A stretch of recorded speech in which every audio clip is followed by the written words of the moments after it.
Ndabasuje kandi mbifuriza ikaze muri amakuru ku buryo burambuye mugiye kugezwaho nanjye Fabrice Murana nayo.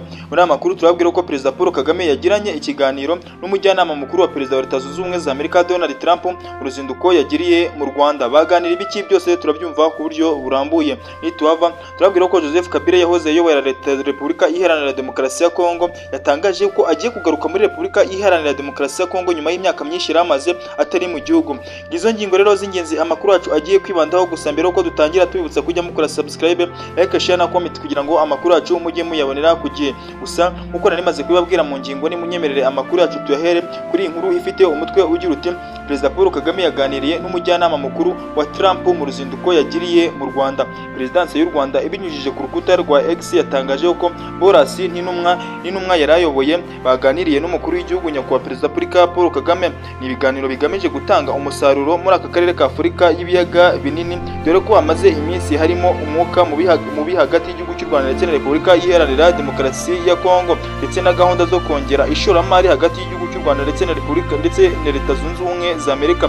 Leta Zunze Ubumwe za Amerika ni ingenzi mu bukungu bw'ibihugu byinshi bigiye bitandukanye, by'umwihariko harimo igihugu cy'u Rwanda ndetse n'ibihugu byinshi byo muri Afurika. Ndetse uyu Boras nagaganiriye na nyakubahwa Perezida Paul Kagame wenyine, kuko aheruka no kugira uruzinduko muri Repubulika Iharanira Demokarasi ya Kongo, agirana ibiganiro byihariye na perezida w'iki gihugu Felix Antoine Tshisekedi Tshilombo, ndetse anaganira na perezida wa Uganda Yoweri Kaguta Museveni, nawe bagiranye ibiganiro, ndetse anagirana na perezida wa Kenya Samuel William Ruto, akaba n'umuyobozi wa East African Community. Aba perezida bombi bakaba baragiranye ibiganiro, bose bari kuganira ku mutekano muke uri muri Repubulika Iharanira Demokarasi ya Kongo ukomeje guhuza umutwe M23 ndetse na Repubulika Iharanira Demokarasi ya Kongo. Ndetse uyu Boras akaba yatangaje ko ibiganiro bagiranye bizagira umusaruro hagati y'igihugu cy'u Rwanda ndetse na Repubulika Iharanira Demokarasi ya Kongo. Yavuze yuko icyo Leta Zunze Ubumwe za Amerika by'umwihariko perezida w'iki gihugu Donald Trump icyo bashyize imbere ari ukubaha ubusugire hagati y'ibihugu byombi, by'umwihariko igihugu cy'u Rwanda ndetse na Repubulika Iharanira Demokarasi ya Kongo.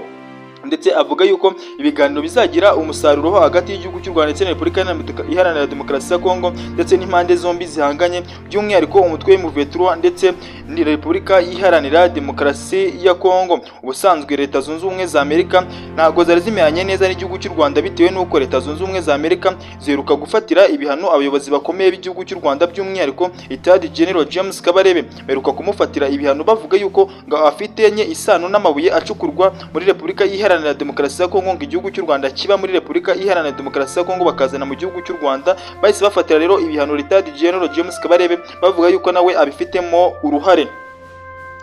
Mu yandi makuru, Joseph Kabila wahoze ayoboye Repubulika Iharanira Demokarasi ya Kongo yatangaje yuko agiye kugaruka muri Repubulika Iharanira Demokarasi ya Kongo nyuma y'imyaka myinshi yaramaze atari muri Repubulika Iharanira Demokarasi ya Kongo. Ibitangazamakuru birimo radio mpuzamahanga y'Abafaransa RFI n'ikinyamakuru mpuzamahanga Jeune Afrique byasubiyemo inyandiko ya Kabila avuga yuko azataha mu minsi iri imbere, kuko igihugu cye kitifashe neza mu rwego rw'umutekano ndetse no mu zindi nzego z'ubuzima. Kabila yavuze yuko nasubira muri Repubulika Iharanira Demokarasi ya Kongo azabanza agasura uburasirazuba bwa Repubulika Iharanira Demokarasi ya Kongo, by'umwihariko harimo intambara iri guhuza Repubulika Iharanira Demokarasi ya Kongo yahoze ayoboye n'umutwe wa M23. Amakuru avuga yuko uyu mugabo wayoboye Repubulika Iharanira Demokarasi ya Kongo imyaka 18 na Moise Nyarugaba wigize kuba Vice Perezida wa Repubulika Iharanira Demokarasi ya Kongo baba bateganya kwiyunga n'iri huriro Alliance Fleuve Congo cyangwa se M23.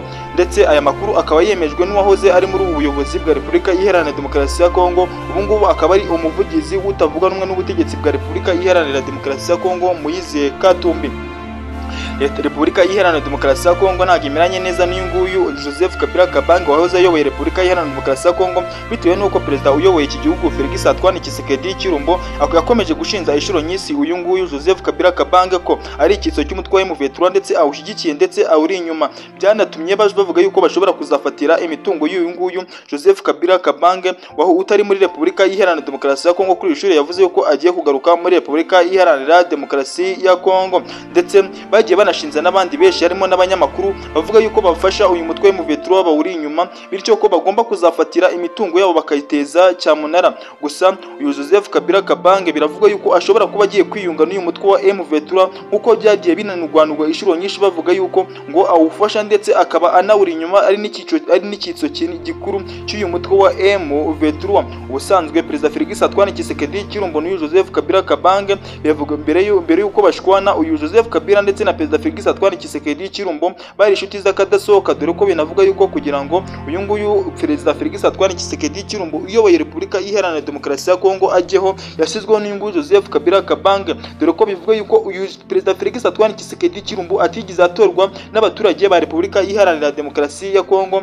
yimitswe n'uyu nguyu Joseph Kabila Kabange. Gusa kuri ishuro ntago barebana amaso meza, dore ko uyu nguyu Perezida Felix Antoine Tshisekedi Chilombo yakomeje gushinja inshuro nyinshi uyu nguyu bita Joseph Kabila Kabange wahoze ayoboye Repubulika Iharanira Demokarasi ya Kongo ko ari inyuma y'umutwe wa M23. Iba inyuma yuko umutwe Repubulika Iharanira Demokarasi ya Kongo hari umwuka mubi w'intambara ukomeje guhuza Repubulika Iharanira Demokarasi ya Kongo n'umutwe wa M23. Umutwe wa M23 wagiye ugaragaje inshuro nyinshi ko urwanira uburenganzira bwabo wimwe muri Repubulika Iharanira Demokarasi ya Kongo, ndetse wakomeje ugenda unabibwira amahanga ko uharanira uburenganzira bwabo, kuko umutwe M23 wakomeje gushinza leta ya Kinshasa iyoboye na Perezida Felix Antoine Tshisekedi Chilombo kwica abaturage b'abatutsi ndetse n'abanyamurenge, by'umwihariko n'abavuga ururimi rw'ikinyarwanda, babica babaziza yuko ari abatutsi. Ibintu byanatumye haboneka impunzi nyinshi zihungira mu gihugu cy'u Rwanda zirenga 3000, nkuko byagiye binatangazwa n'igihugu cy'u Rwanda bavuga yuko hari abaturage benshi bavuga ururimi rw'ikinyarwanda barenga 3000 bahungiye mu gihugu cy'u Rwanda